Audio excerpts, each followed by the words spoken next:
universities. Just to give a composite figure, I could say 70%.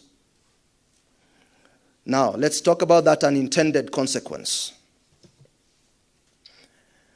The unscrupulous merchants of drugs look out for every opportunity to entice, lure, and get our youth into addiction, and therefore creating a demand for their lucrative supply. So our commitment moving forward is that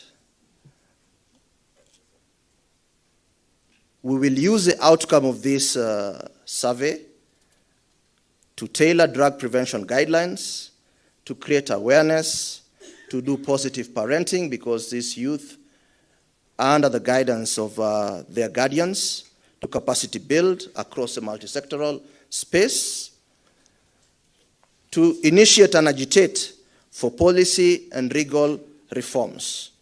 And in this context, we want to extend the 300-meter rule to affect or to be also applied in our tertiary institutions.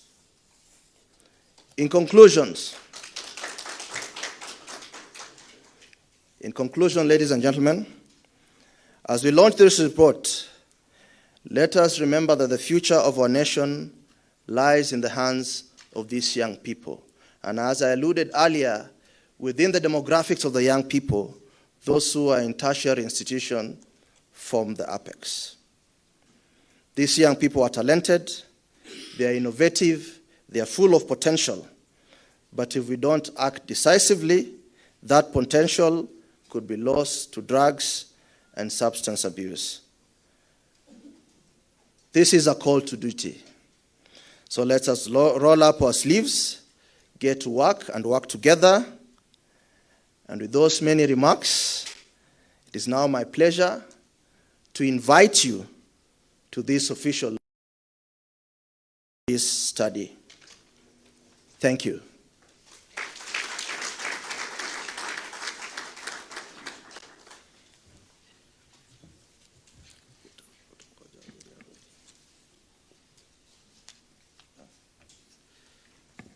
Thank you very much, CEO. Members, can we appreciate the CEO?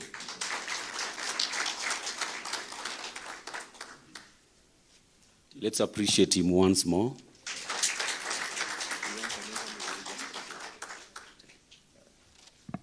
Okay, as we wait for the CEO, have some interlude. KIPCHUMBA Africa, some short interludes, or the DJ at the back. So, I did not introduce myself. My name is Patrick Obura. I'm the Director in charge of Corporate Services, NACADA. I'll be the MC for this session. I'll be assisted by our sign language interpreter, Madam Belinda Ochola, seated on my left. Thank you very much. KIPCHUMBA Africa, short presentation.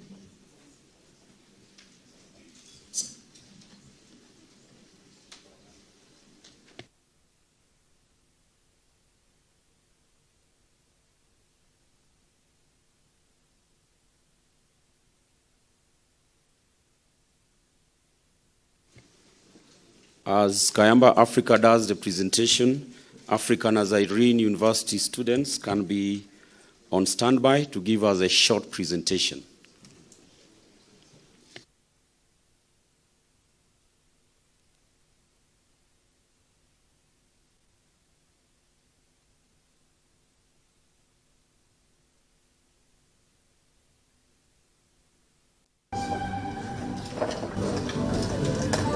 Habari gani ndugu yangu, habari njema, lakini wewe kabila gani? Kabila langu ni Kenya. Kwa nini unasema hivyo? Mimi ni Kenya. Kwa nini unasema hivyo? Sababu mimi ni Mkenya.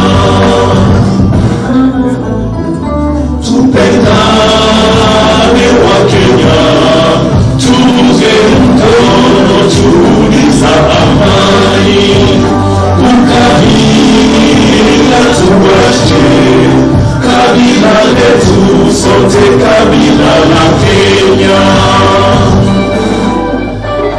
Yenye kiburi na ukafiri, hayo hayana ufanisi, hata fitina na chuki, hatuhitaji nchini Kenya. Kongole wana Kayamba Afrika, mgeni wetu wa heshima. Itifaki zote zazingatiwa, mabibi na mabwana. Tunataka kuendelea na ratma. Wakati huu ningeomba wakufunzi kutoka chuo kikuu cha Afrika Nazarene waweze kutupatia presentation kidogo. Tafadhali, asante.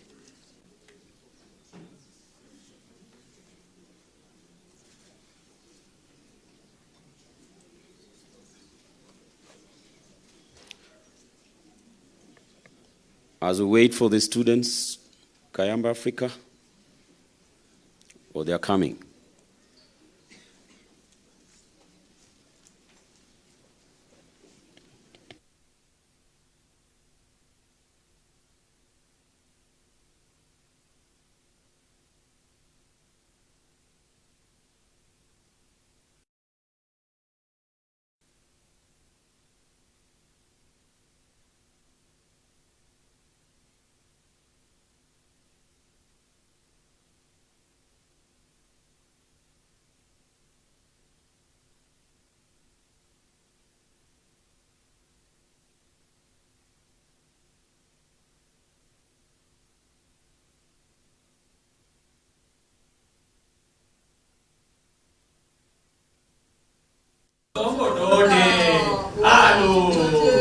Unasemaje sasa mbebes?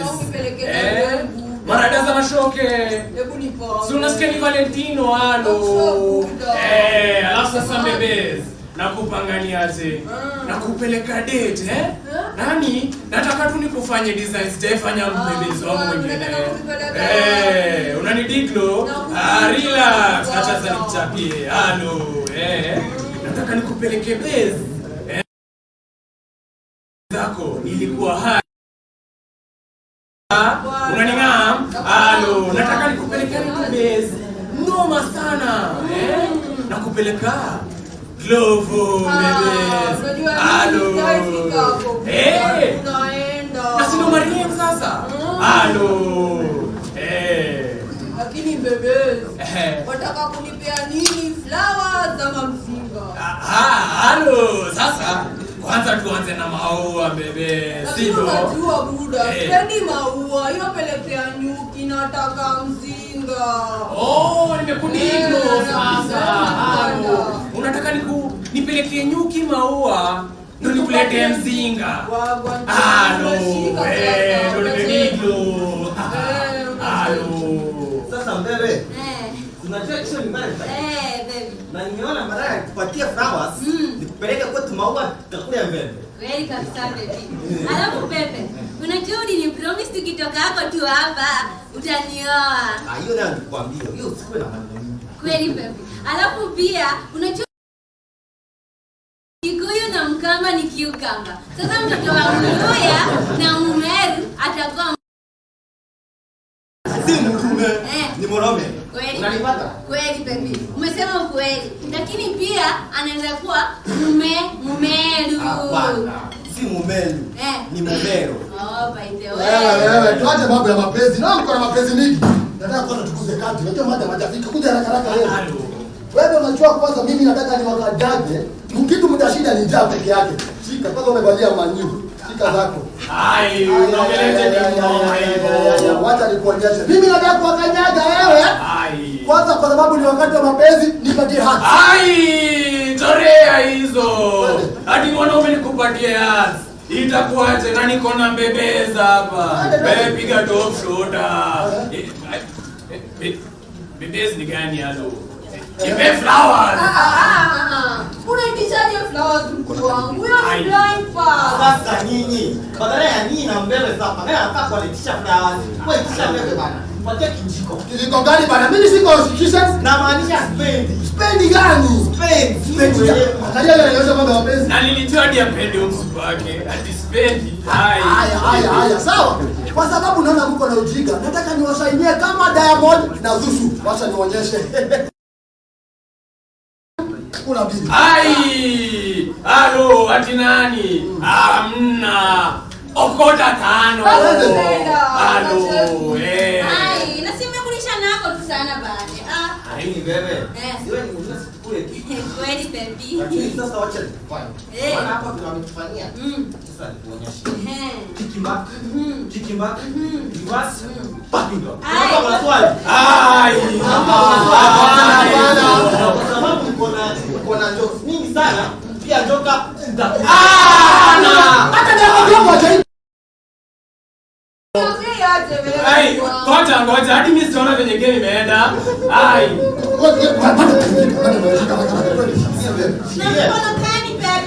Na mkono gani?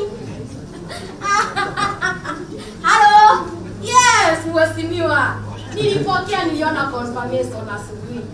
Thank you very much for the donation. Tuimprove rehab yetu facility tutake kara. Madam, umesikia umesema confirmation. The last meeting you'll add my salary. What have you done to this facility to demand a payment? You know you think it's here. Yes, my name. Nikipiga honi. Nimepiga honi, nimepiga tarumbeta, nimepiga triumph. USA wamesema yes. Madam, unajua mimi ni caretaker. I am supposed to take care of everything. First of all, take care of us. Rock and brain for sure. Lakini moja sana. Na wewe kuja. Ensure you talk to those students. Unaona? Wasipo nilipa sita. Basi hata unaona. So you ensure you talk to them. Magao, uko smart. Wow. Uko na potential. Ensure you become a good university counselor kama mimi, si ndio? Work hard, you can go. Tuende. Ladies and gentlemen, can we applause the students? Very enlightening. Chief guests, ladies and gentlemen, all protocols observed because of time. I want to take this opportunity to welcome my colleague, Professor John Muteti, to do the presentation of the report. Karibu Bwana Muteti. Thank you. The CS Interior, Chair Nakada, board members present, CEOs and VCs invited, the media and other stakeholders. I think this will be very short, Bwana CS. This is the study on the status of drugs and substance use among university students in Kenya. And this study, as the CEO said, is a collaboration between several universities, 17 universities. And we had our objectives, which basically were to look at the preference of the DCU among university students in Kenya. And we wanted to establish the extent of alcohol use disorders. This is things like addiction. We also wanted to look at the risk factors and the consequences of DCU among university students in Kenya. We wanted to assess the extent of depressive disorders and also to establish the existing strategies which may be used. We had a methodology which I think the CEO also went through, and we are looking at both the public and the private universities. 17 of them were selected, 30% of the chartered universities in Kenya. There was a sample, and the sample was 15,730. We had a very good response rate of 99.7%, excellent. And I think this is because it's the students themselves who took part in that, in the data collection and things like that. A very quick background on the characteristics. Of course, we had the private and the public. We also looked at the male and the female students because they exhibited different characteristics. We looked at the years of study and also where the students reside, and the numbers are given there. We have the findings on availability and accessibility of drugs and substance of abuse, availability and accessibility. We're asking the students, are these drugs available? How available are they? How accessible are they? How quickly can you get them if you want? And this is the availability of alcohol, tobacco, and cat. These are the numbers we got. Most of the students say at 87.3%, they say it's very easy to access alcohol. And the numbers are there for cigarettes, 64.4%, for shisha, 41.2%, and you can see the availability of other substances of abuse.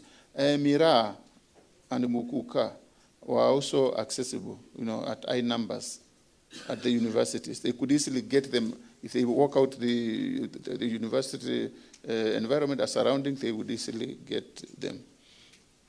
Now, there's the availability of narcotic drugs, and cannabis is one of the critical narcotic drug which has been giving us a lot of problems, especially in the universities. And we found that 61.7% of the students felt that they can easily access narcotic drugs, including cannabis, and especially cannabis. We also have cannabis edibles. A new thing which is coming up where you can have the edibles. You can do a cake, you can do something, you can easily take it. You can even do a juice. There's a cannabis juice. So somebody would think that you are taking some soda or something, yet what you are taking is really cannabis. And the numbers are shocking because nearly 50% of students felt that they can easily get them if they want to. Then, of course, we have cocaine and heroin. These are potent narcotic drugs, very, very potent. And 15% of students felt that if they wanted cocaine, they would really easily get them. If they wanted heroin, they could easily actually get them within their environment or wherever, from suppliers and so on. Then we have other drugs like prescription drugs at 13.9%. We have inhalers. We have codeine. Codeine, you can get this from the chemists very easily because it's used for mafua flu and things like that. We also have other smaller narcotics which are also very, very lethal. Methamphetamine, we also have ecstasy, and we also have ketamine. Very, very dangerous. Some of these are used in the hospitals, and they said that they can access them if they wanted to. There are other psychoactive substances. Sorry, we have already done that. Then the sources, where are they getting them from? We were asking them, where are you getting this? Where can you access this? And we found that the teaching staff, 7% says that the teaching staff can supply them or supply them. Very, very important thing to understand. If the person who is teaching you, the lecturer, can sell that, how dangerous would that be? Then also from parents, meaning that when the parents are at home, they are smoking, they are taking alcohol, they are putting it in the fridge, the student will take it. And even some of the parents are taking these drugs together with their kids. 20 inch, you are now big, a university student, they can go there. Also important. Then the non-teaching staff, 14%, and you can see the website. You can get it online. Even the canteens within the institution, 28%. And that's why the CEO said that this issue of the 300-meter rule, which we are only saying is for the basic institutions of higher learning up to Form 4, is not really helping much. We should extend this such that if it is an institution of higher learning, then the availability of these drugs like alcohol, whatever, should not be allowed within that kind of environment. And that is an important issue. Online, social media, the online. We also find people selling it. Very low regulation. Because if you go to Jumuiya and all those other people, you get them selling alcohol. And we don't know who they are selling to. They may be selling to somebody 10 years because there is no proof of identity, there is nothing, they are out there to make money. So how are we going to make sure that these online websites and so on are not allowed to? And I think our chair and our CEO, through our parent ministry, have really pushed for legislation to make sure that these are really not sold through the social media. Then the fellow students from within the universities, the students, there are students who are, and I know we have our lecturers here, who have been repeating year in, year out, and they don't do it because they are not very sharp. They are doing it because it's a business they are perpetuating there. So you'll find that somebody is supposed to have finished university 4 years ago, and yet they are in their 7th year. What are they doing? There must be something they are doing, And I think that from the university themselves, there is something which we need really to look at so that they don't continue selling this. And then, of course, the neighborhood. And this was very critical. You can see the neighborhood at nearly 60%. The canteens, the bars along, within the universities, they are the most dangerous. They are the most dangerous. They are the ones where the drugs are found. They are the ones, and we have the people, the university professors who did the research are here. And it was very clear. They would say that even the students were telling them that there is this vehicle which comes every Thursday. I don't know if it was a white one or a black one. But it brought a lot of queries. And I think because the age is here, maybe they would give that information. And it is coming every Thursday, and they don't know. So it is supplying and supplying and supplying. So that is also critical. And of course, the peer pressure from friends. And friends, are actually supplying this, either from within the university or from outside there. Now, the preference levels. We want to look at the preference levels, and we can look at the alcohol and tobacco products. When we look at the levels, we find that the private universities are doing a little bit badly vis-a-vis the public universities at 23.4% vis-a-vis 16.4%. There was a perception that the private universities, well, I'm sorry to say, are Christian, too much, very, regulated. But the opposite seems to be true. Actually, I'm not saying anything about that, but this is the data. So you see, the public universities seem to be doing quite well, relatively. The sex, also, the females are catching up. That perception that really drugs is a male problem is really not there. You can see the ladies actually competing, very aggressively, at 15.7%, and the national university rate is 18.6%. We may want to note that the national average is around 11.6, 11.7%, meaning that is a lot happening in the universities vis-a-vis the national average. And you see the cigarettes still following the same thing, maybe shisha. For shisha, I would point out that the female seems to be overtaking the male. Female seems to be preferring shisha, and you can see the numbers for the shisha as far as the females are concerned. And I think you can see the numbers there, Bwana CS. I don't need to belabor a lot because we have it in our report. We did some survey, Bwana CS, on primary school pupils. We did some survey on secondary school students.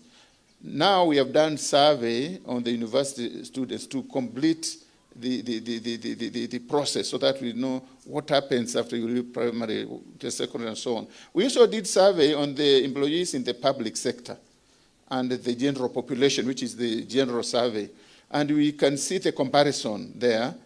Very, very shocking, because once these students leave secondary schools and they go to the university, something seems to be happening.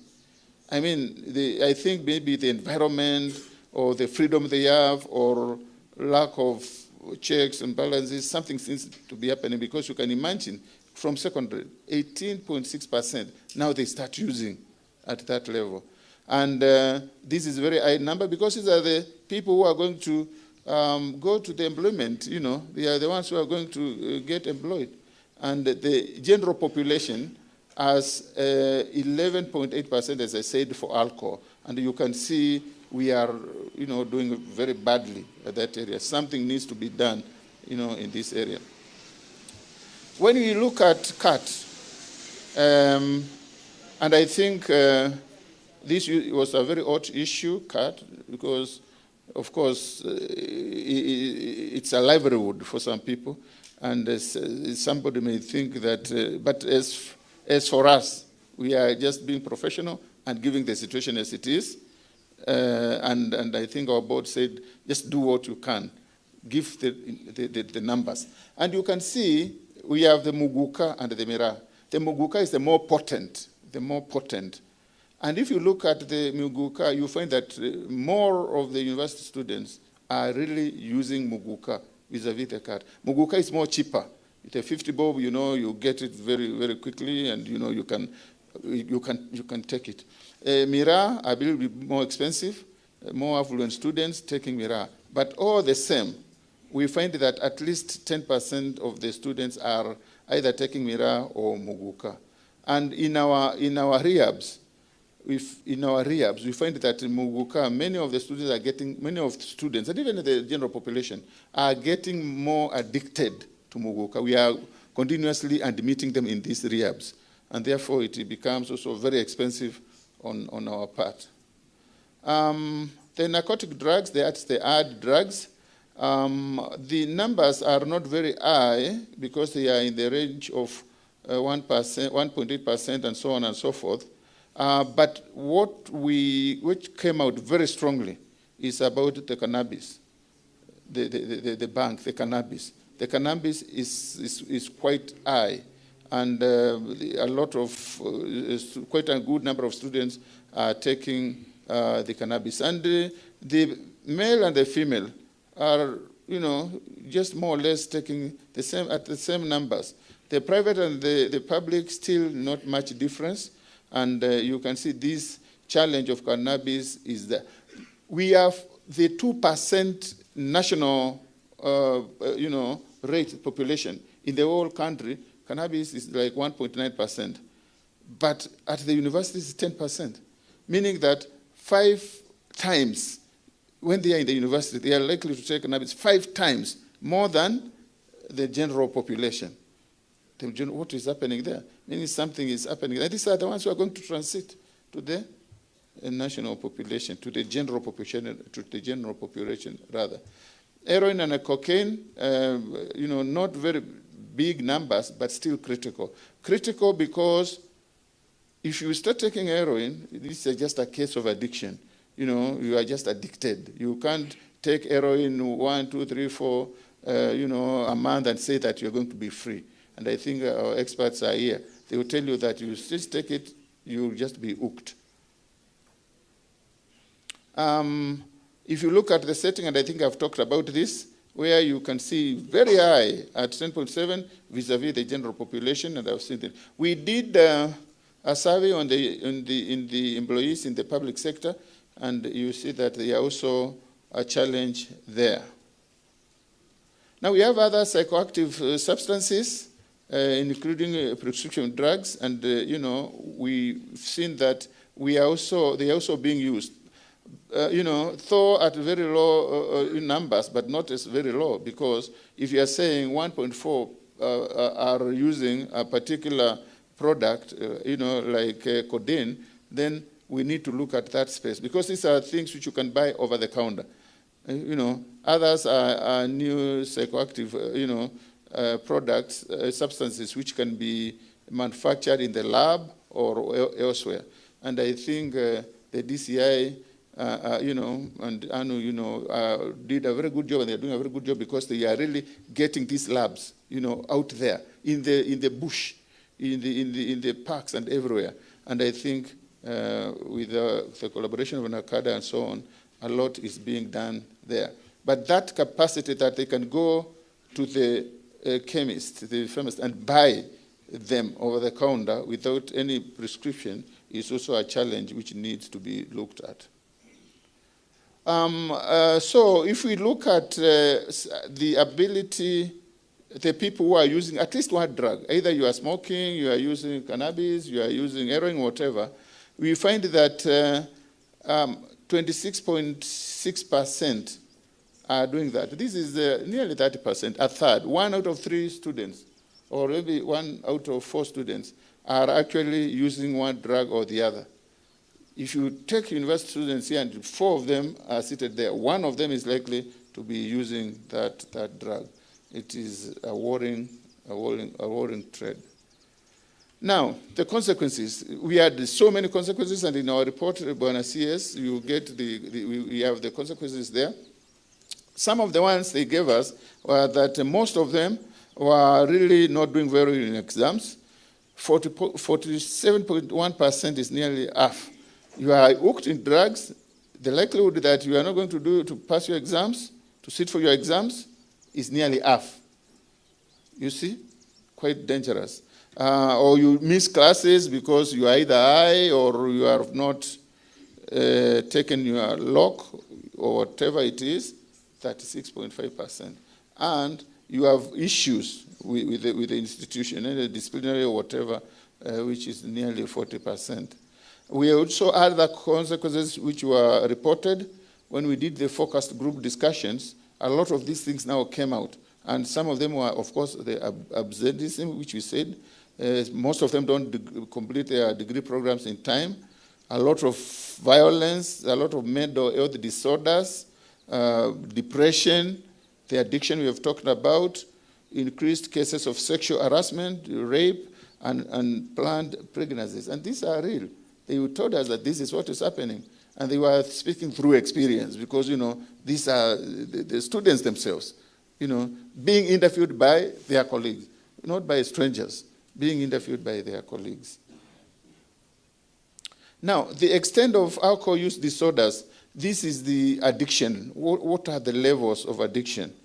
Now, we found that the severe addictions, like, for example, the alcohol, addictions. The severe addictions, these are people who are supposed to be in the rehabs. There is a low, there is a moderate, and there is the severe. Once it is severe, it means that you cannot function without this drug. You cannot function without it. And therefore, you are a candidate for a rehab. And we found that we have, in the public universities, we have 9.5 vis-a-vis the private universities, 9.5, 8.3 in the public universities. For the male and female, or 10.5% and 6.5%. Of course, as the year of study progresses, because of the use, you are likely to have more of the candidates for rehabs going to the 4th year students. But generally speaking, 8.5% of the students in the universities should actually be in the rehabs. That is nearly 1 out of every 10, nearly. 1 out of every 10, they are supposed to be in the rehabs. And this is in comparison with the national average, where we are saying 5 out of 100 are supposed to be the rehabs. The general population in Kenya, like 1.3 million. Those are the people out there, and those are the kind of rehabs we require. 1.3 to cut off 1.3, and our rehabs are hardly 200. Even the public ones are very low, very few rather. The private ones are about 200 to 300. So it's really something which the government, NACADA, and the government and other institutions, especially the county governments, because that is their mandate. The county governments should actually do something about it. We have already talked about this, the comparison where you find the university students. The employees in the public sector are not doing very well, And I think sometimes because of the disposable income, they are taking a little bit more, because when they are out there, and we have been discussing it, how best to help these employees, especially in the public sector. In conclusion, Bwana CS, we found that there are high levels of availability and accessibility which must be addressed. Because if it's available and accessible, then the temptation is there, and it will be easier just to move outside the compound and just find the bar out there, and the drugs being out there. It's a motivation. That's the environment. Cannabis, most commonly used, is especially in the university.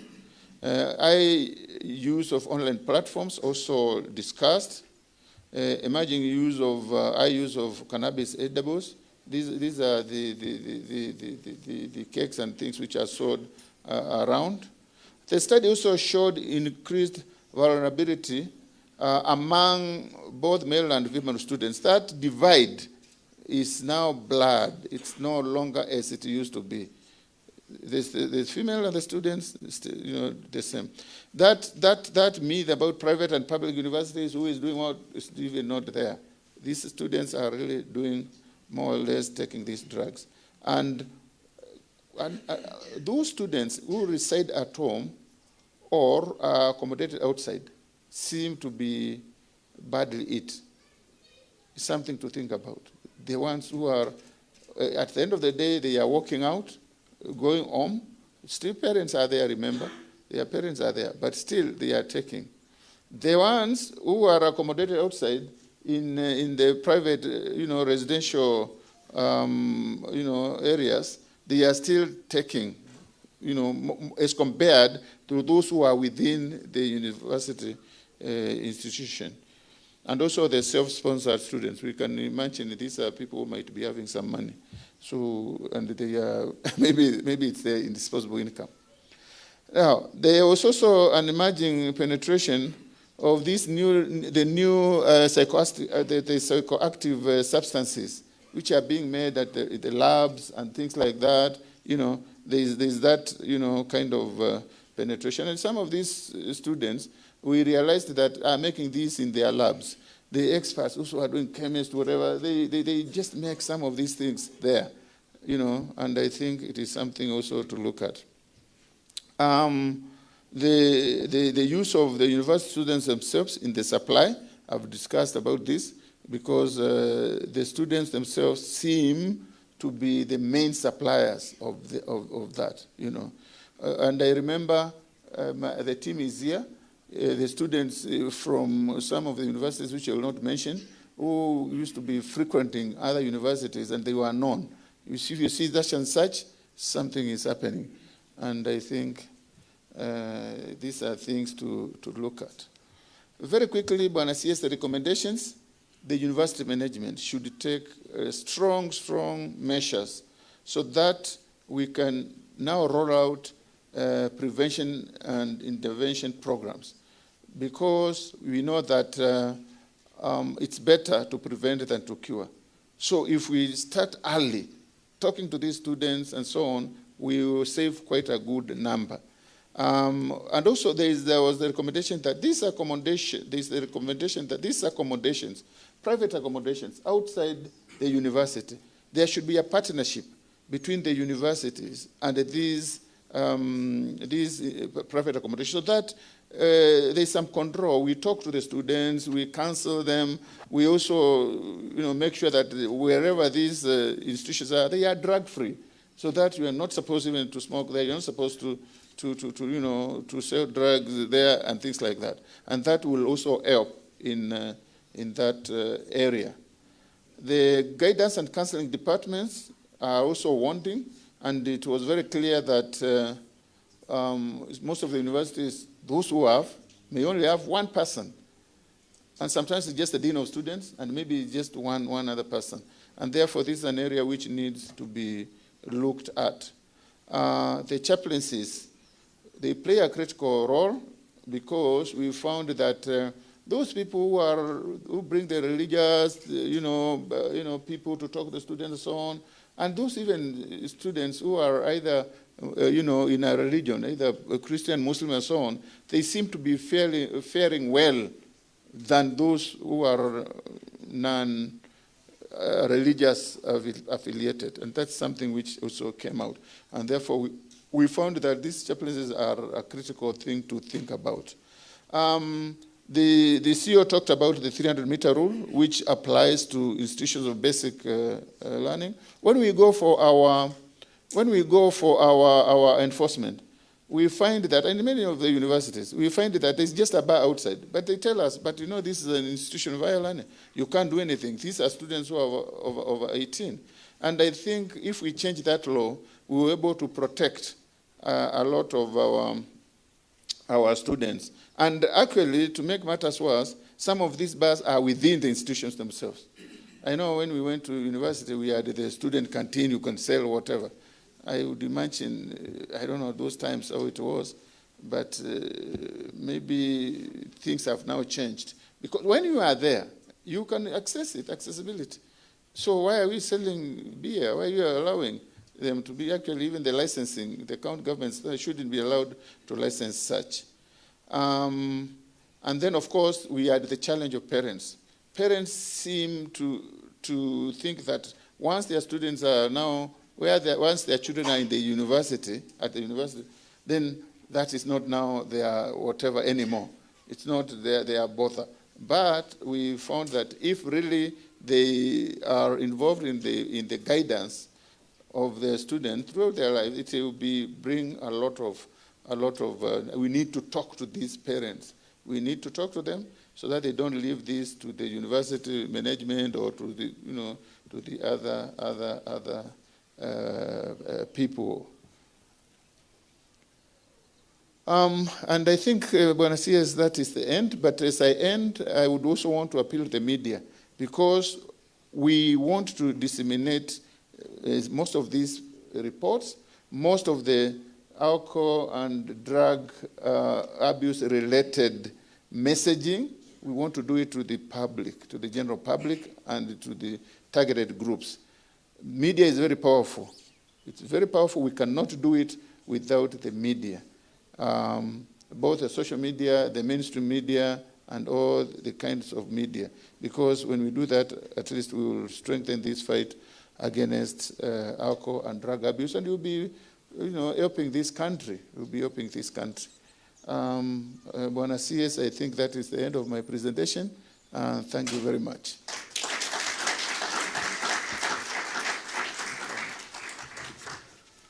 Thank you, Professor Muteti. Ladies and gentlemen, while Professor Muteti is taking his seat, chief guest, allow us to appreciate the team of researchers.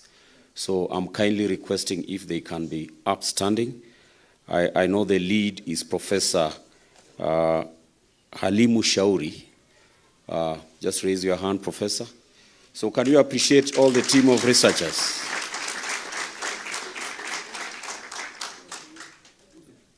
Thank you very much.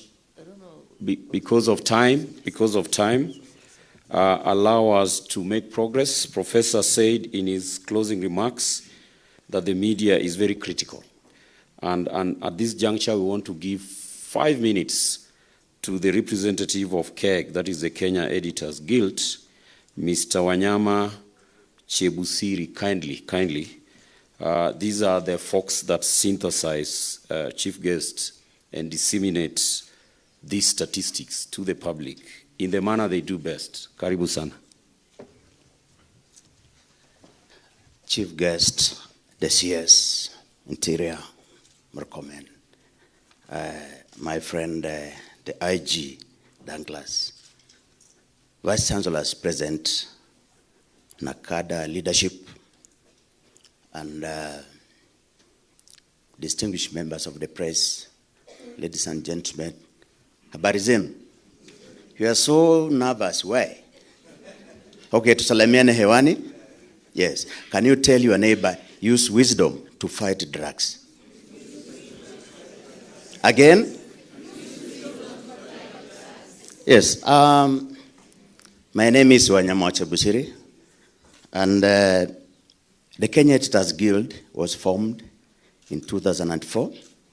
It's a professional organization that brings together senior editors from the print, electronic, and online media in Kenya. It has a membership of about 500, and this membership comprises of practicing senior journalists within media houses in Kenya, and also it comprises of people who have transitioned from newsroom to academia to consultancy, like myself. And it also comprises of media scholars. There are many here. And before we proceed, can we have some of the KEG members who are here? Please stand up so that tuwawaone. Hebu simama popote mlipo. I know many of them here. Let's appreciate them. Yes. Many of them, today is World Radio Day. They're very busy out there, especially the leadership. And therefore, the main reason why the Kenya Editors Guild was formed is to defend and guard against media freedom. Also, to defend journalism in terms of professional etiquette, such that today you have to operate within the realm of journalism etiquette. And I've been given 5 minutes. I know the Kenya Editors Guild has performed its work, media performs its work, and as NACADA leadership rightly puts it, and even researchers, you can't do without the media. Can you do without the media? No, you can't do without. I know.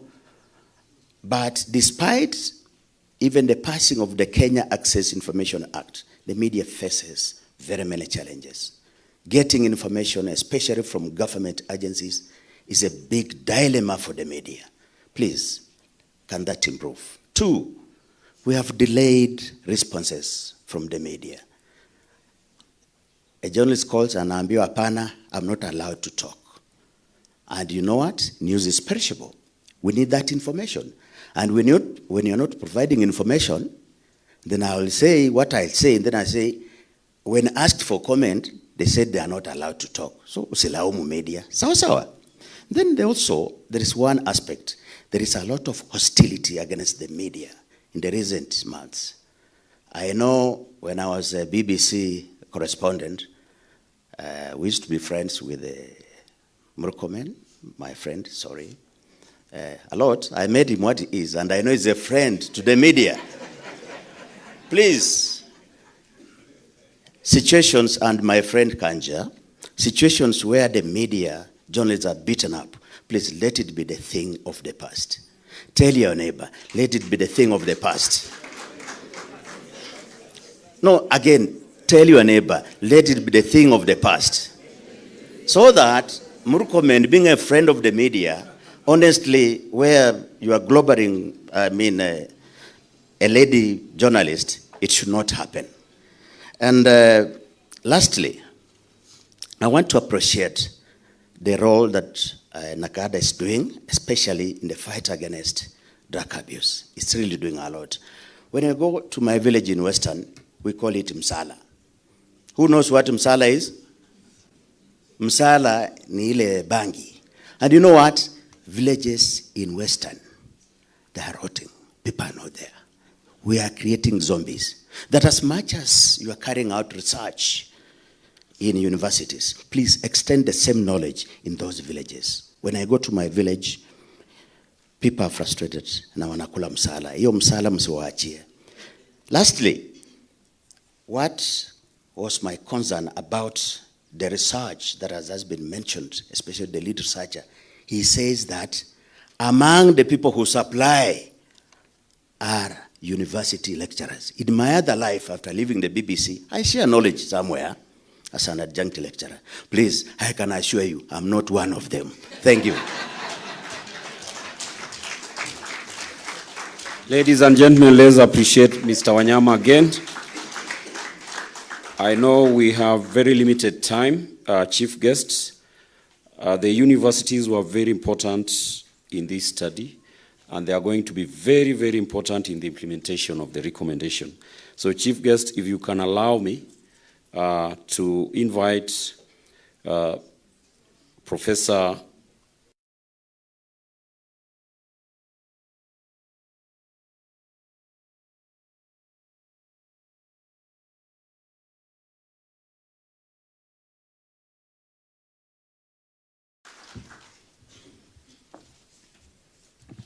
Thank you very much, Honorable CS, National MURKOMEN, Inspector General, the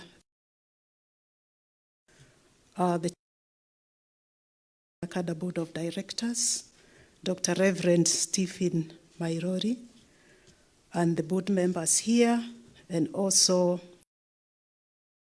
the officer of NACADA and the officers here, and the universities present, and all the participants. Good morning again.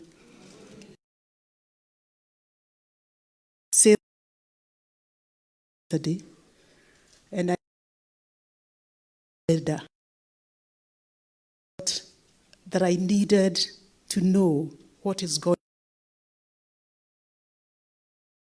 on. And I also research is very, very important. Actually, the request to conduct this research, and when I received that request, I actioned the right person to actually.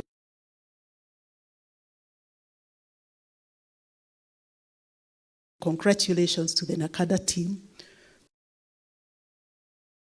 of our universities.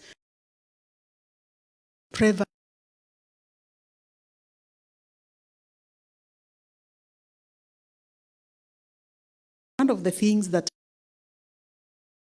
and I think the previous speaker, was the source of drugs.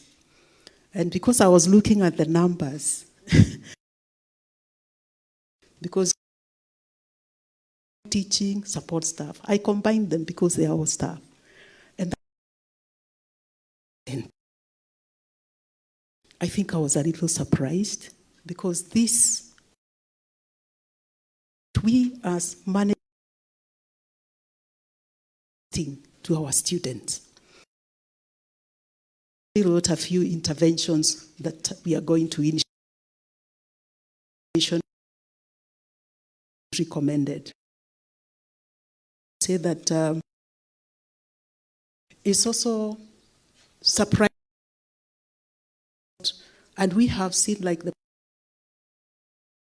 with our male students, but I'm surprised that now, because data does not lie, that the male and the female are actually at par. Again, another thing that we thought was, and we have been using that as a premise to make interventions, was that it is more of a problem with the public as opposed to the private. Again, results have shown something very, very different. And in our university, we had already started various interventions, and we have established a wellness center. We have regulations, and before a student is sent away because of abusing drugs, we actually get in touch with the guardian or the parent. And we allow them 1 week to go through counseling support, and they know that we are also available to support them. And there are many other interventions that we have put in place, including what we call a mental wellness month. So the whole of May, we actually do that. Several seminars with experts from the US and our collaborators. But what this research has done, it has given us impetus, it has given us data, and it has also told us now that NACADA has entered into our space, we are very, very confident that with your support and with your experience, we'll be able to safeguard and salvage our young people and our potential employers and our potential people that will actually get into the labor market. Thank you for this opportunity and congratulations again. Let's not pack this data, let's go out there. And I'm so happy to the members of the fourth estate because we are partners in this. Thank you again. Thank you very much, Professor. Members, can we appreciate Professor again? Chief guest, allow me also briefly to call the representative of the Vice Chancellor of African Nazarene University, Dr. Simon Obwato, to give his remarks. Anu.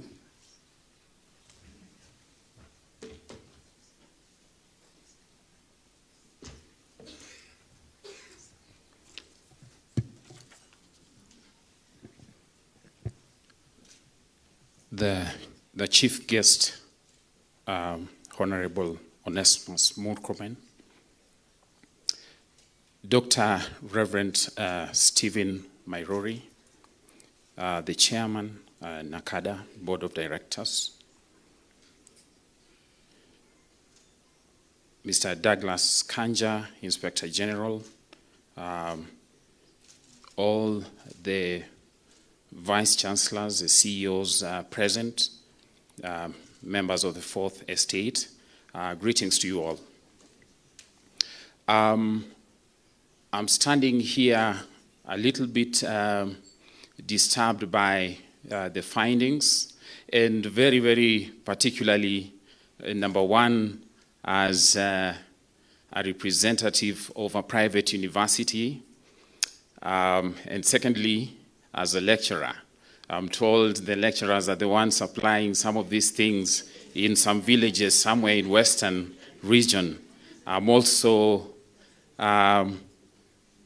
Deputy Vice Chancellor of Academic and Student Affairs of African Nazarene University, as you've heard.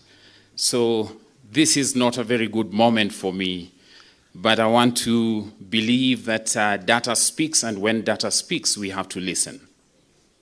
Isn't it? When data speaks, we have to listen. There is reason for that.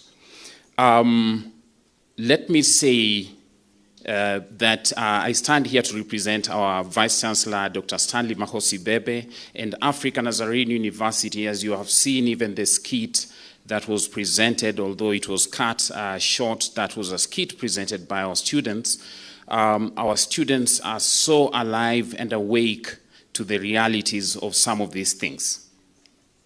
I wish to take this moment to commend NACADA for this critical research. Indeed, this study is going to inform a lot of future studies, policies. I believe this is quite an opportunity. I'm thinking about the methodology that has been used, and as a researcher myself, I am impressed, and on behalf of African Nazarene University, I'm speaking in low tone that I'm giving NACADA an A+ for that study. That's a well-articulated study, and I think instead of arguing and defending ourselves, it's important that we take up the responsibility and we move on to challenge this issue. However, I also noted that the religious aspect comes in to really moderate the situation, and I think that's an important element that we need to bring out. Also, something else that is very important, the 300-meter, outside of these universities, it's important that we think about how we are going to take care of this situation so that the housing, the private housings around the universities are taken care of. I think there's one thing that I would like to emphasize, and probably this will inform future studies. When we talk about drugs, we are not simply talking about addiction and all these things. We are also talking about the well-being of the students. Please note, and anyone who works in any university will agree with me, today in 2025, if you discover a certain student is doing drugs, remember, it is about also their mental well-being. You don't take it up and start vilifying that student. You have to approach it with a redemptive perspective. So remember, it is your responsibility. You don't vilify the student. How did they begin taking the drugs? Where were you as an institution when they started? I know there is also the issue of the society. And remember, students are an extraction of the society. So even studies as we go into the future have to focus on that. Let me make one important request. Even as we move into the future, I would like to request for increased funding in this area. And I know really there are challenges in terms of need for funding in different sectors of the economy. But this is a very important area because of one thing. Because drugs are indeed affecting the economic and social progress and success of our country. So we have to focus in these things. If we can deal with this, I'm sure economic growth can be attained in this country, because again, it's affecting the young people. This is the productive population. One last word, because again, I wouldn't want to take too much time. I would wish to urge the universities, if we could come together as universities. Remember, the VC of KU has just spoken. They have their own situation. But are we speaking to each other so that we can generate a situation where we can share the data, we can share experiences, and we can grow together? So those will be my remarks, and thank you very much for the opportunity. Please clap for yourselves for finding time to be here. Thank you. Thank you very much, Daktari. Can we give Daktari another round of applause? Chief guests, all protocols observed, ladies and gentlemen. I want to take this opportunity now to hand over the program to the NACADA CEO, Dr. Anthony Merikwa, to make progress. Karibu, Daktari.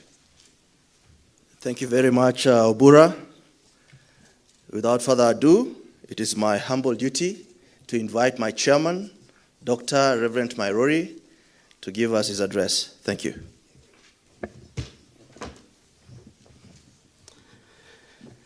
Our CS, Inspector General, and all our guests that have been invited, let me take this opportunity to do a quick introduction of our board before I'll share my speech. So if the board members can just come here to be seen and to be known. Karibuni, board members.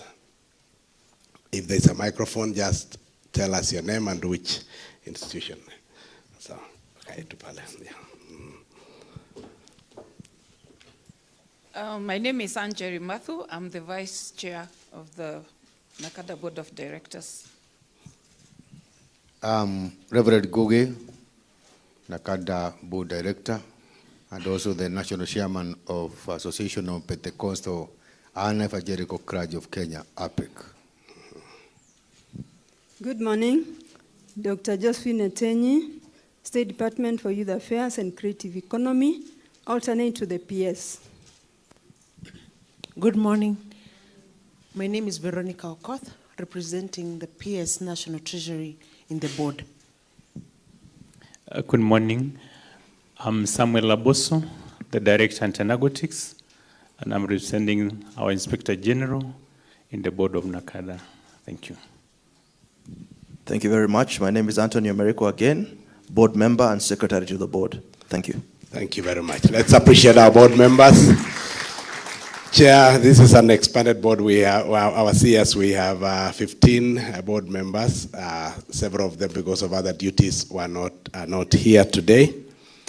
But since we do two critical functions, we have others like research, but the two supply suppression and demand reduction. And today, CS, with your permission, we do have the Inspector General of Police, who is actually a very key partner in the supply suppression part. I've had quite some meetings with him, and I'm very pleased that CS is working with us on this matter, and we are very, very, very grateful. So allow me, sir, to invite the Inspector General just to say a few words, and then we'll proceed. Tumkaribishe Inspector General wetu aje atusalamie. Karibu sana. Karibu sana.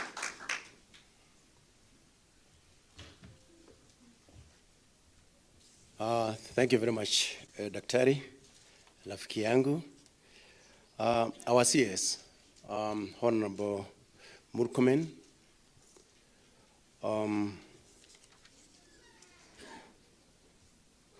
the NACADA Chair, NACADA board members, the media fraternity,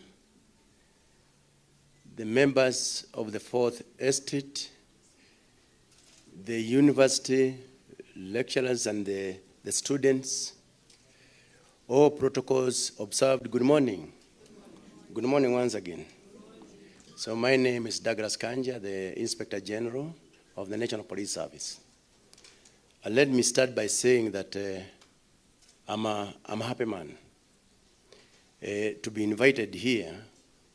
Actually, I'll be taken through the research finding, because this is an area that I have had a lot of interest, because my belief is that if we have a problem with our youth, we have a big problem in our country, because our youth represents our future.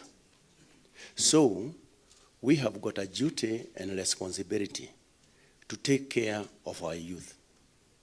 We must protect our youth from these menaces, including the drug culture and many other vices that actually affect our society, and more so the youth.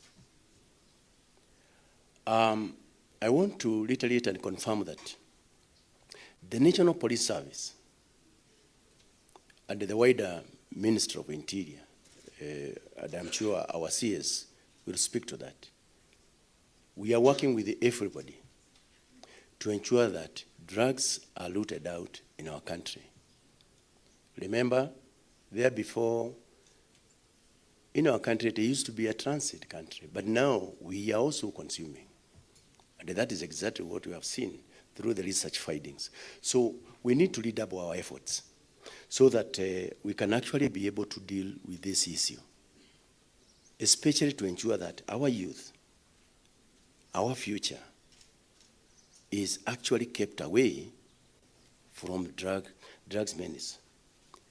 On our part, in the National Police Service, we have the Anti-Narcotics Drugs Unit, which is domiciled in the DCI. When I took over as the Inspector General, I had the realization that drugs was a major issue. We decided that we need to enhance the capability of the Anti-Narcotic Drugs Unit so that it can actually be able to assist and work closely with others, including NACADA and others, to ensure that we root out this issue. We have done it. We are on our trajectory. And this one also came out very, very strongly in our strategic plan that was launched around 1.5 months ago by none other than the President, that the issue of drugs was also featured, and it features very, very prominently in the National Police Service. And there is a way we want to work with everybody. We have actually decided that we want to enhance the capability of the Anti-Narcotics Drugs Unit to the levels of the anti-terror police units.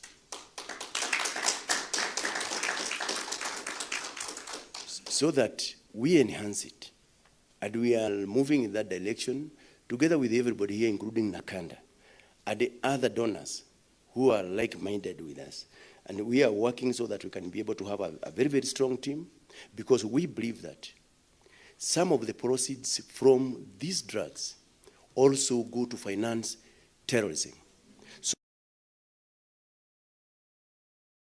our teams are well funded, they are well resourced, they are well equipped, they are well trained officers who can actually be able to do that. So we are on that trajectory, and we are ready and willing to work with everybody in that direction.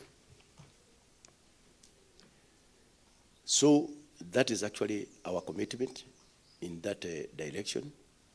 And I want to give maybe a small story. Deputy Inspector General in charge of the Kenya Police Service, I think way back in 2023, somebody said that there is a new sheriff in town and we need to pocket him quickly.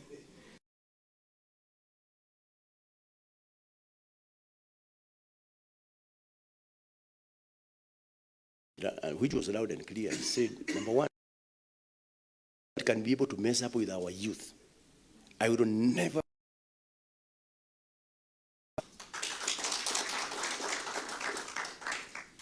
I did call all my teams, all the regional commanders actually, who are responsible for our regions within the.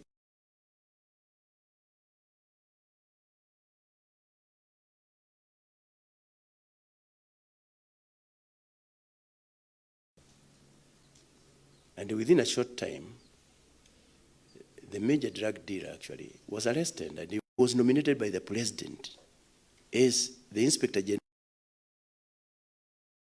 Wrote a letter rejecting my nomination because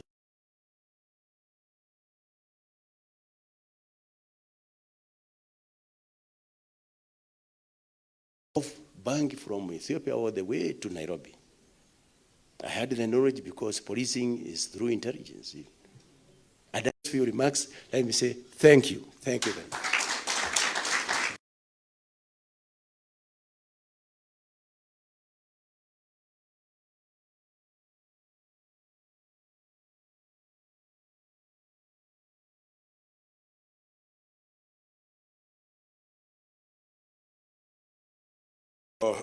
Cabinet Secretary.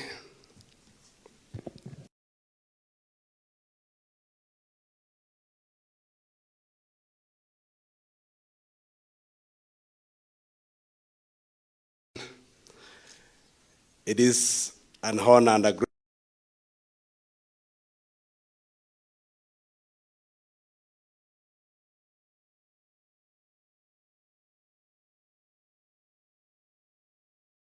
(2024). This report marks from the dangers of drugs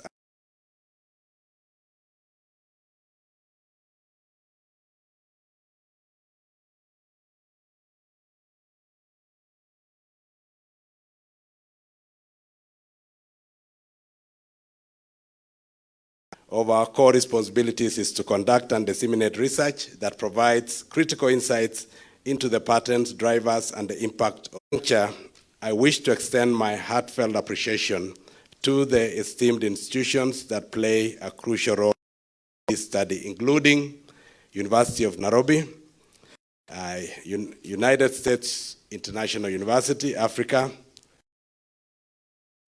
Moi University, Karisa University, African Nazarene, Kisii University, Laikipia University, Catholic University of Eastern Africa, Masinde Muliro University of Science and Technology, Great Lakes University of Kisumu, Pwani University, Mount Kenya University, Southeastern Kenya University, Chuka University, Dedan Kimathi University of Science and Technology.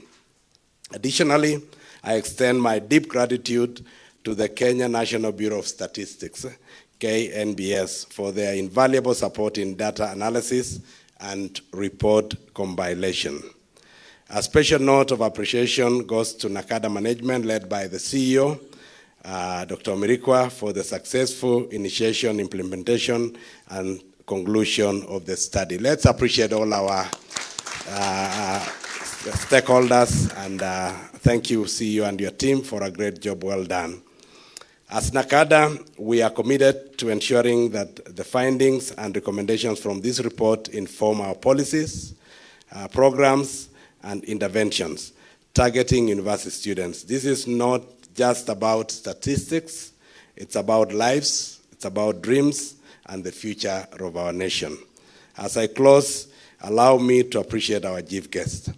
Your presence here, sir, is a testimony of your love for the youth of this nation. You have many things in your schedule, but the fact that when we invited you, you said, I will be here today, and you came, we greatly appreciate. So let's appreciate our CS for that.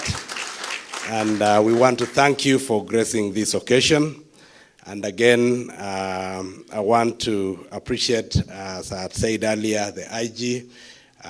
We've had many consultations, and we look forward to even working together. Ladies and gentlemen, this day is the day for our CS, and we want to give him time to speak to us. And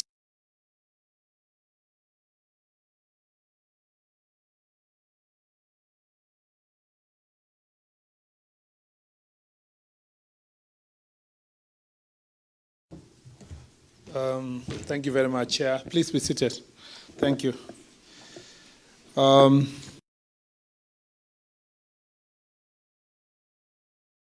Our Chair of the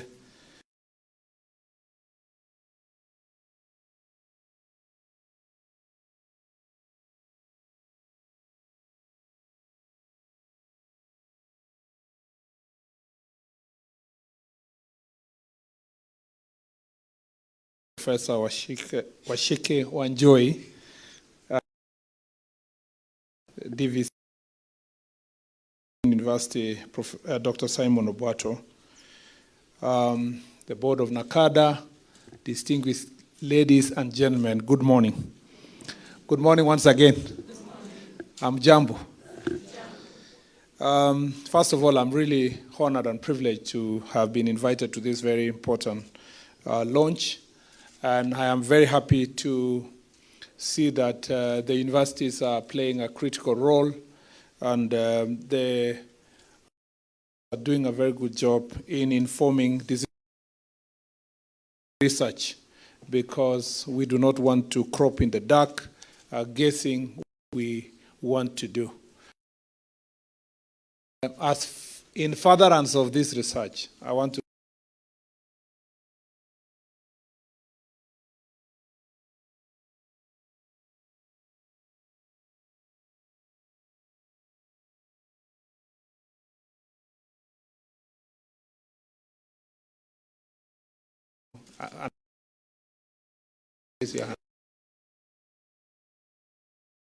have close family members.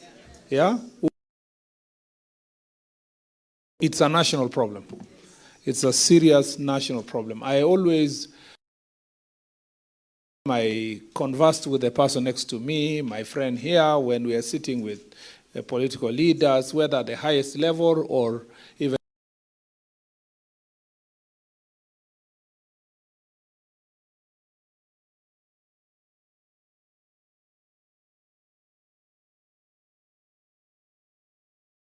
nucleus family members who are struggling with alcohol. So this is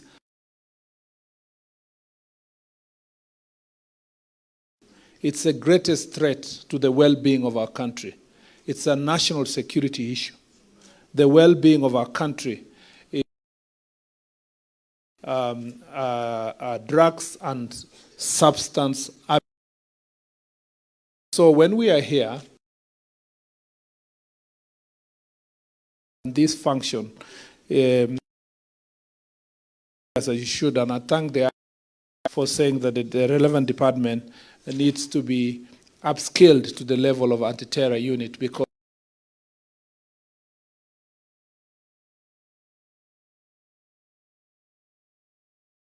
than the people we lose every day because of drugs, alcohol, and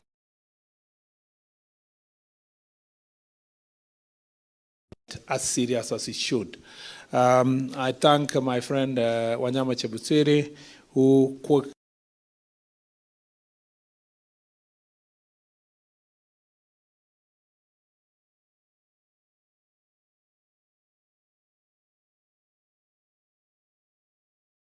about only his village. And we cannot really,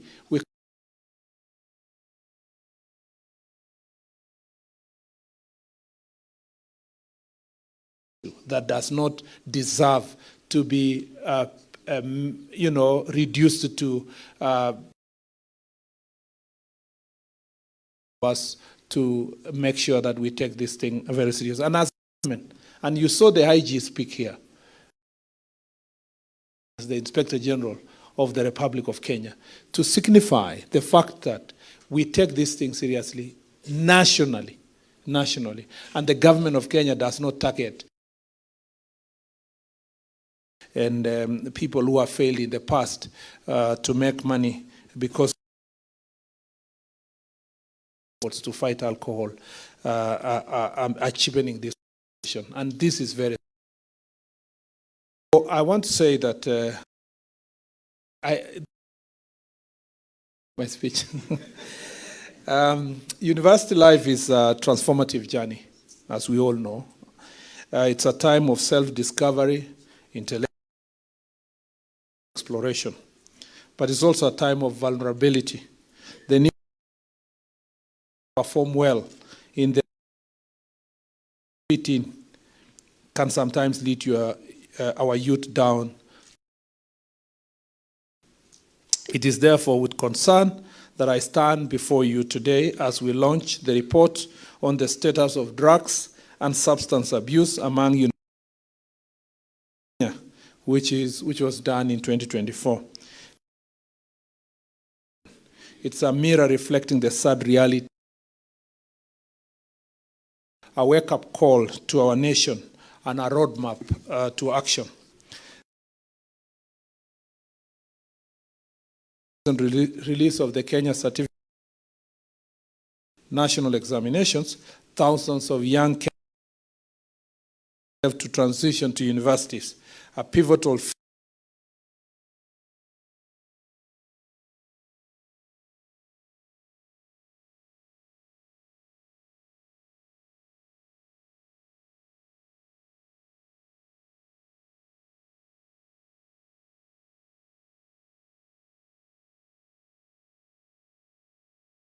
is a testament to our collective commitment to safeguarding the future of our nation. Ladies and gentlemen, the findings of this report from 17 universities sampled are both enlightening and alarming.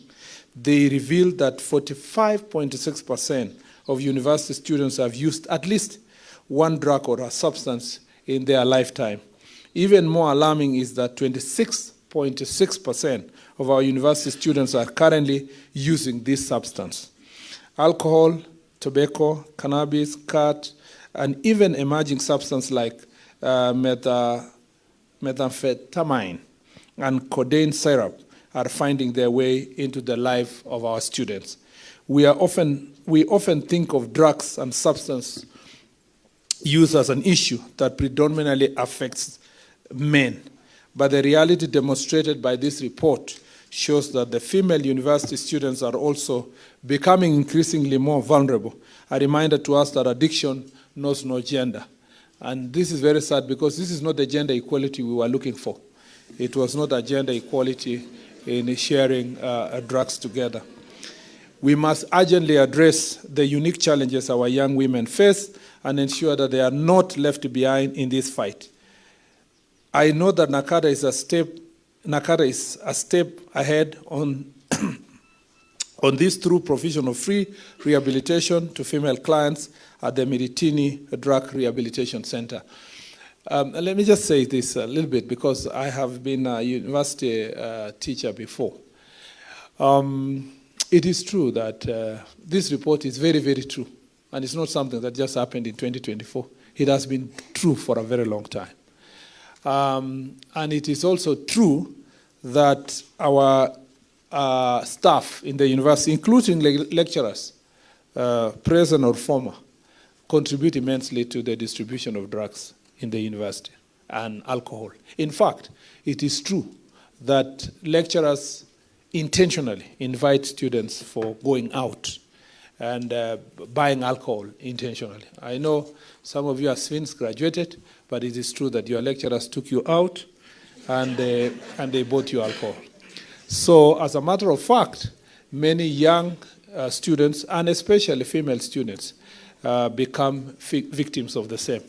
In fact, it goes, one of the most prevalent, and I think, is it NACADA or now who, but even if it's not confined to your mandate, another study should be done about sexual abuse in the university, and particularly taking advantage of young girls by those who are supposed to take care of them, and sex for marks and all those kind of things. Those evil things we have condoned for far too long in the university are catching up with us, and it is important for all of us to make sure that we face these challenges head on. And it's very good to have a vice chancellor who is a lady vice chancellor here, and I believe take up also in the university. And let's not hide it under the carpet. I know professors who used to harass students, and they never really, and some students never graduated because they never fell into their out of the disciplinary action. There is a problem with our universities, and we must start running universities as proper institutions, universities that can respond to this challenge, and we must face it. And I speak as your former colleague. Let me say this. The other problem about this orientation to university is that the students, by the time they're joining university, this period between high school, high school and joining university, and they are policing by the teachers at the high school, and the absence of parental care between high school and joining the university is a very dangerous period, because the students leave high school and they have not, they have not been prepared for this freedom, and they get home and their parents don't have time, or they don't have the capacity to look after them, or they don't have and they have not been trained to do so, or they are just negligent. The students arrive, and now they are suddenly free with gadgets and ability to access their friends. So this period is dangerous, because by the time they're joining first year, a number of them for the first time have been introduced to this substance abuse in between. But then when they join the university, they find a university that does not have, first of all, there is no orientation. What I went through as a first year was not an orientation at all. In fact, I must say that I never got to know even what was a course outline. Forget about the other issues. Even somebody to tell you a course outline means you can study on your own, and this is what it means. Just a basic information. And for my 4 years in the university, I never interacted with anybody who told me that you can have stress in life.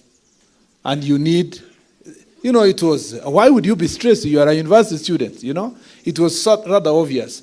There was only one department of the Dean of Students, and that's at the University of Nairobi, and the Dean of Students was in main campus. So those of us who are in Parklands were at the mercy of the caretaker of the residents there. And so you were on your own for the entire period.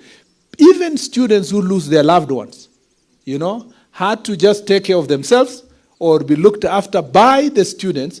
And if they were members of Christian Union, or they were members of the YCS or a religious organization, that's why the study is very true.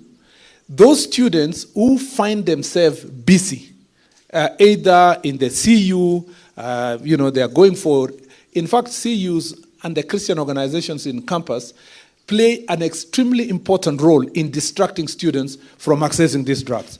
Because And that's why I'll want to make a case for the next point, which is that in the absence of a department in a university, poorly funded, with 1 or 2 staff, because the university is concentrating on, we are teaching students, and therefore we want a lecturer who teaches engineering, teaches law, teaches medicine, but they don't realize that the well-being of the student outside this class session. So the university environment nowadays does not have a counseling department. If they have, there are very few people. They don't reach out to the students. So the gap was only filled by these social groupings, and particularly the CU, because how does the CU do so? And I'm biased because I'm a former CU chair. And I speak for the CU, the YCS, and the other groups. Because you are going for Sunday service as a CU, you have maybe a Tuesday, prayer session, or you have a Bible study on Tuesday. On a Wednesday, you have something. On a Saturday, you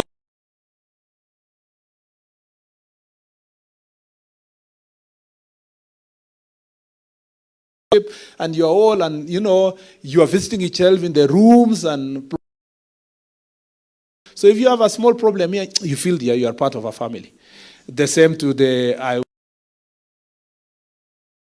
and the other grouping, and therefore that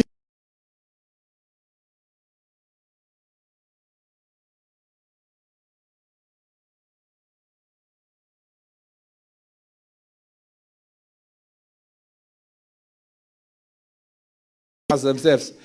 One of the gaps that was filled then for some of us was the what we call Fellowship of Christian Unions. Then some campus staff would come, reach out to you, and there were very few of them, and now they are also overstretched. You must, as universities, provide ways of filling this gap, and you must not continue looking at counseling and looking after the students as part of the university with properly hired staff who are looking at and put as part of the budget of the student. If we don't do so, we will come back to these statistics again. Be stressed way after I left school. Yeah, way after I was feeling my stomach, I was getting tired, I was bad. Then I was told there's something called stress. Being stressed is ostracized. You are not allowed to be stressed, a young person. What's wrong with you? You should be enjoying life. And so mental health is here, that these findings call us to do something about the well-being of our students in the university. We must urgently address the unique challenges that these young people are going through. The revelation that female students across the universities are having higher prevalence of moderately severe 6.4% and severe 4.1% depressive disorders compared to their male counterparts 5.2% and 3% respectively is a matter of concern to the future of the girl child. As revealed in this report, alcohol was the most available substance among the students at 87.3%, followed by cigarettes 64.4% and shisha 41.2%. Of these students, we are left with one big question. How can we curb availability of this substance? This calls for our deliberate and collaborative effort in the fight against drug and substance abuse. Again, availability of alcohol in the school environment. I don't think you will succeed to ban alcohol in the university. And I don't think it will be easy. And I don't think students are suffering because of good alcohol. Okay, as a pastor, I don't know what's good alcohol, but I know something about it. Yeah? Most of the students who are addicted in the university is not because they are drinking beer. Let me say so, because we had a long discussion in the cabinet about when more taxes on certain alcohol and reducing others. I don't think beer is one of the cause of addiction in the university. No. I believe that the real cause of addiction is the cheap alcohol, this ethanol that students are being sold to, very cheap in those small bottles. And I don't know, the latest one is called something, I don't know. There's one that is coming through Uganda that has an interesting name. It's called, not Waragi. I'm talking about some of these small bottles, very cheap sachets that are being sold around here. Those are the ones, spirits, and these others, funny alcohol here, are the ones that are causing more problem. Why don't we ban those ones first from anywhere near the university and designate the canteens to say you can only sell certain level of alcohol? If you are selling beer from EABL, it will mean, as one of them, I'm not marketing for EABL, but it will mean it's expensive, fairly. A student cannot afford to do four bottles, 5 bottles of the same, you know? We can also put regulations in the university to say, once a student has been established to be addicted, you cannot sell alcohol to that student. And that information will be made available to the canteen, that this student is so-and-so, and so-and-so, and so-and-so, and you can't sell alcohol to these students. Yeah, it is possible. Under rehab, we provide the rehabilitation mechanism. There must be a conversation around this issue. Because if you tell people you will completely ban alcohol in this area, what will happen is that they will go look. You will actually create a demand underground for more dangerous and cheaper substances and make them get high very fast. The report further revealed that friends contribute 66.4% of sources of drugs, with evidence showing university students being involved in the supply and sale of drugs and drug substance. This is a wake-up call to our children to be careful with friends. We parents should also endeavor to know our children's friends. Sorry to be off many times, but we know students that have been in the university forever. Yeah, at the University of Nairobi, they have been in the previously notorious students who never finished school. And they're very rich. And they are doing no business. And extremely influential. And they are in the leadership of the student leadership. So you have that line of students. We must be able to investigate why a student is not leaving school. You know?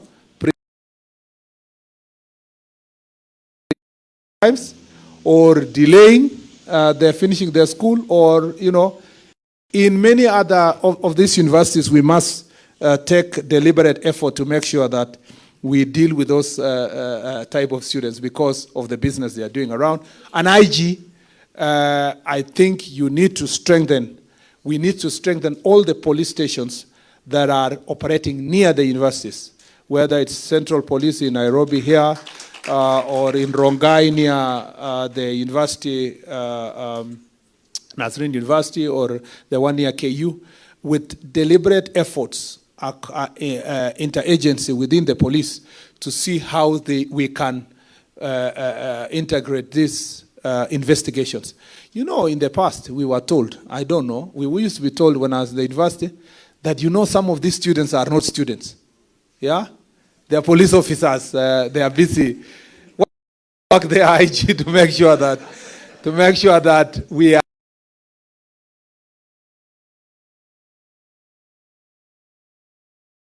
And the police officers and all the team, we get proper intelligence.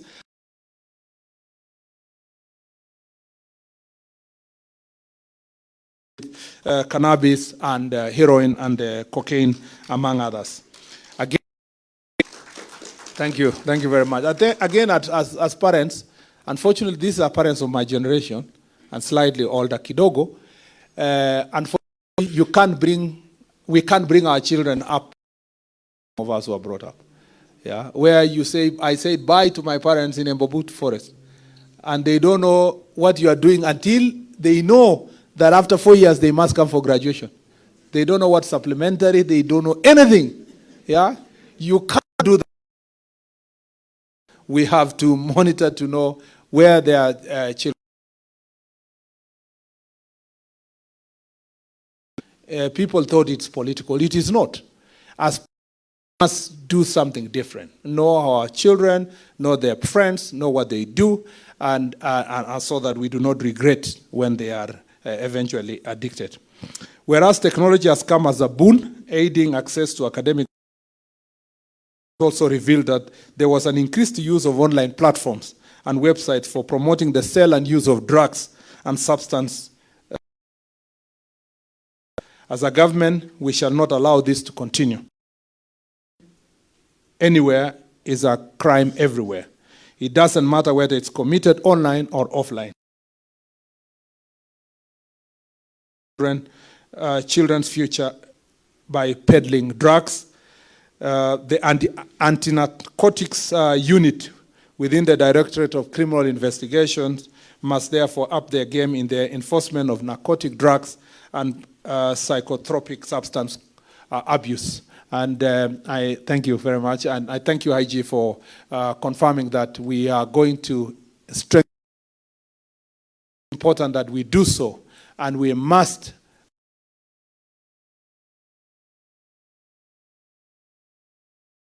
psychotropic substance, abuse of psychotropic substance to the level of anti-terror.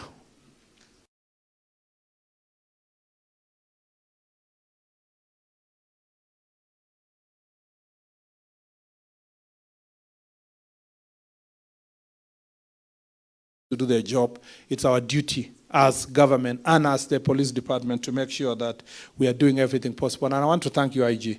The operation that was done recently by the National Police in Marsabit was, in Marsabit and Isiolo. I saw some people the other day saying, oh, some young people have been arrested because the president visited Isiolo. We don't play with national security. We are very serious people. And I told you that once we sit here, we know what's happening in our country. There have been criminals from the Oromo Liberation group that have been bringing drugs from neighboring countries. And they have been hiding somewhere in Marsabit and Isiolo. A number of the people we arrested who are aiding them, including professionals like doctors, who have been arrested, who've been helping facilitate these criminals in their activities, criminal activities, but also in selling the drugs that they have. A lot of bang was confiscated from them. And we arrested so many of them. And that's why when we say we need support of the media, when it comes to crimes like this that are affecting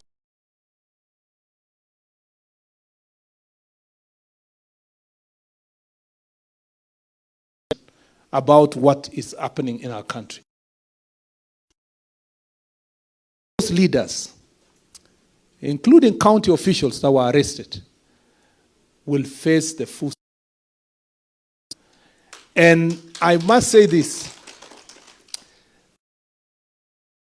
and leaders who are hiding behind by mobilizing young people, giving them alcohol, and asking them to come and heckle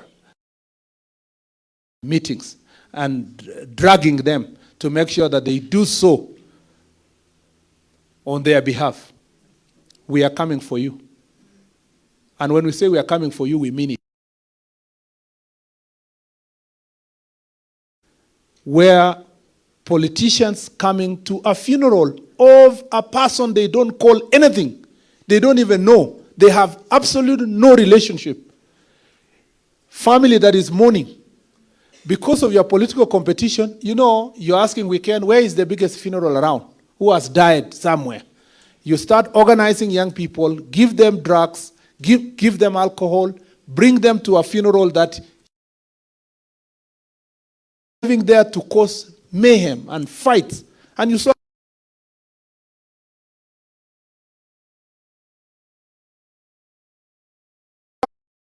you've seen they have recorded statements. The governor recorded a statement. You saw the former CS recording a statement. And everybody will be held into account. We cannot continue allowing any in this country, because of their position, to use our young people to destroy them.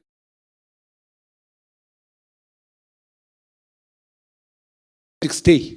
We will not compromise any person, and this kind of behavior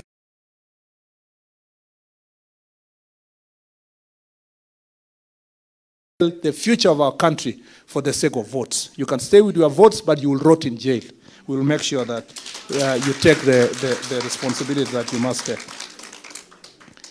Therefore, the National Authority for the Campaign Against the Alcohol and Drug Abuse under my ministry, which has been at the forefront of coordinating the multisectoral fight against this menace, must also step up their efforts. It is not just a fight for sobriety, it's a fight for the soul of our nation. Alcohol and drug abuse threatens our security, undermines development, erodes the health and potential of our youth. We therefore see our youth, the pride and the future of our nation, get derailed by harmful substance. Let me be unequivocal. The government is fully committed to this fight. Our national government administration, officers, NGAOs, with other multi-agency team, have firm instruction to implement His Excellency the President's directive on eradicating illicit brews and other harmful substances across the country. We will not waver, we will not relent, and we will not bow to any pressure from those who profit from the destruction of our youth. This is a battle we must win, and win decisively. To the parents and the guardians here today, your role cannot be overstated. Your child may now be at the university, but they still need your guidance, support, and love. Be present in their lives. Ask about their studies, their friendships, and their well-being. Show them the way that they have, and show them that they are valued and supported by the family. Be vigilant for the warning signs, a drop in academic performance, withdrawal from the social activities, mood swings, or secretive behavior. These could be the red flags. If you notice them, don't hesitate to have an open and honest conversation with your child. Remember, your involvement could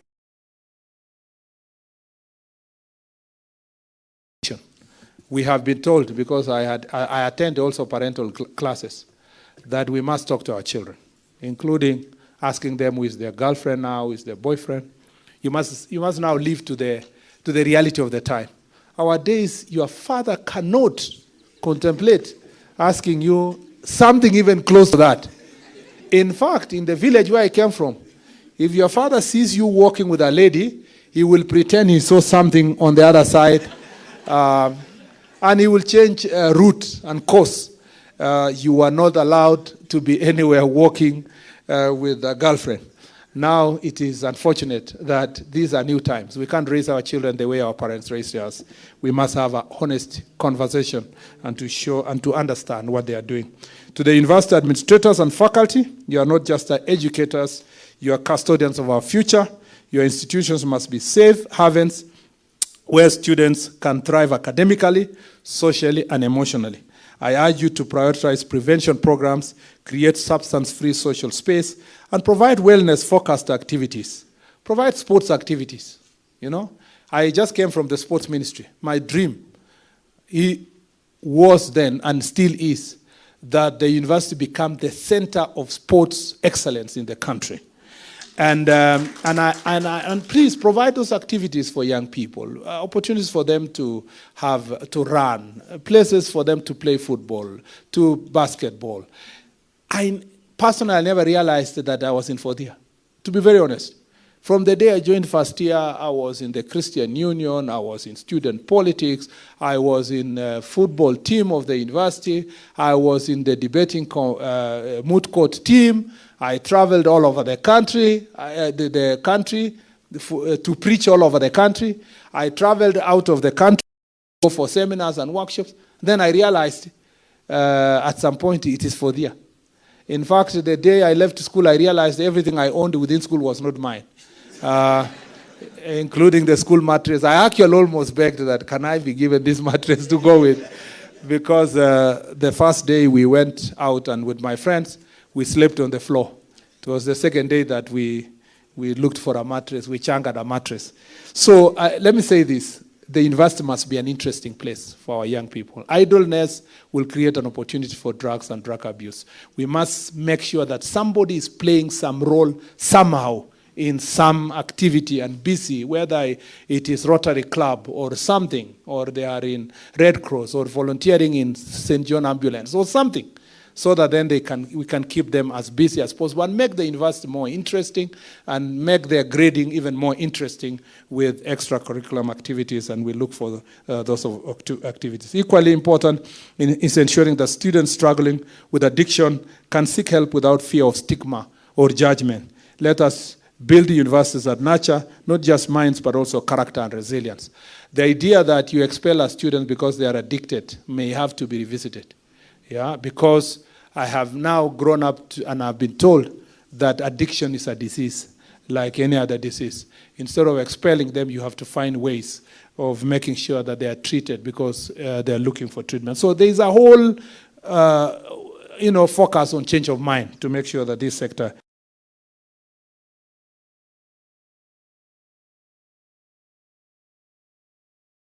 the choices you make today will shape your future. Drugs,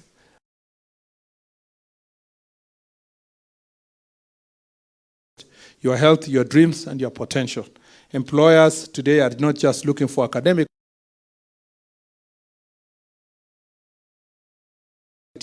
By choosing a drug-free lifestyle, you are not only protecting your health, but also building a This report are a call to action for all of us, parents, educators, politicians. Let us unite in this fight to create a sober, healthy, and prosperous nation. The university management and the relevant stakeholders should roll out deliberate and sustained drug and substance abuse prevention interventions, including programs tailored to the needs of vulnerable population. There is also a need for to play an active role in the prevention of drug abuse. This includes bringing on board other programs used among students. I urge NACADA to continue in this journey in collaboration with the university management to leverage social media and other online platforms to reach the students with tailored prevention programs and factual messaging to counter myths, misinformation, misconception related to DSU. Further, I direct NACADA in collaboration with the university leadership to explore strategies of implementing a raft of recommendations that have come from this report to address this menace. You have our full support to this end. To our youth, I say this: your future is in your hands. Choose your friends wisely, stay focused, and prioritize your well-being. By doing so, you are not just investing in your success, but also in the future of Kenya.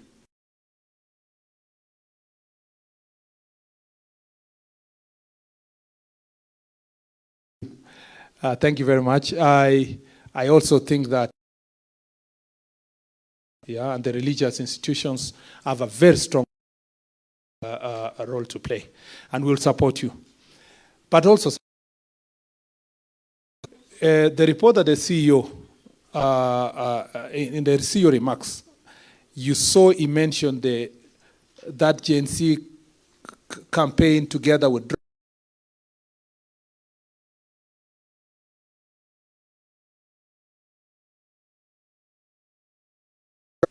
Meanwhile, religious leaders were sitting somewhere saying, our children occupy everywhere. Let me tell you something. They will occupy that church. You remember in that campaign, they were beginning to say, kila mtu aombe Mungu yake. Kila mtu aombe online. Soon, you'll have our churches as empty as the churches we see in Europe. And then we will not have centers for taking care of these young people.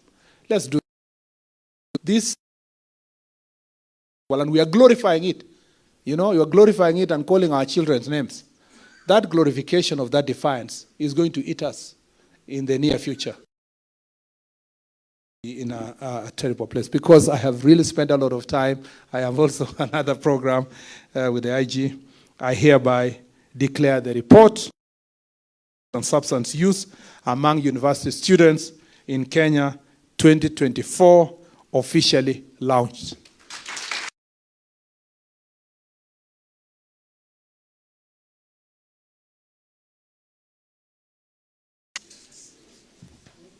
our chief guest. We launch it first. We launch it.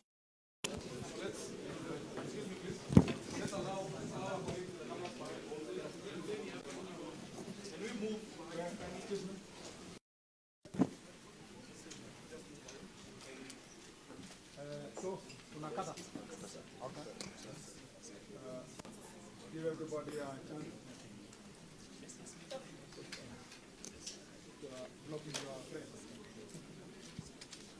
Are you ready? So just a minute, chief guest. We will count from 5 to 1. So we're all ready. Okay, 1, 2, 5, 4, 3, 2, 1. Ladies and gentlemen, asante sana Bwana Waziri, asante sana. We can now step back a bit so that we can be handed the booklets. We can avail the booklets now so that the chair can hand over to the CS. And we can also give one to the CEO to hand over to the IG. Yes, we can also give one of our directors to hand over to Professor.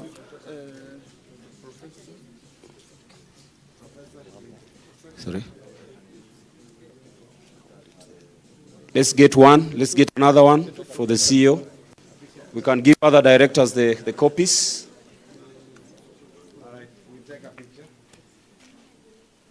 Okay, so now we need one for the CEO, please, kindly.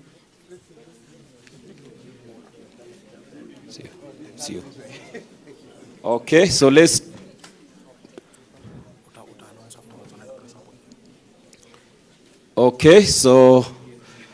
ensure that the right page is on the front.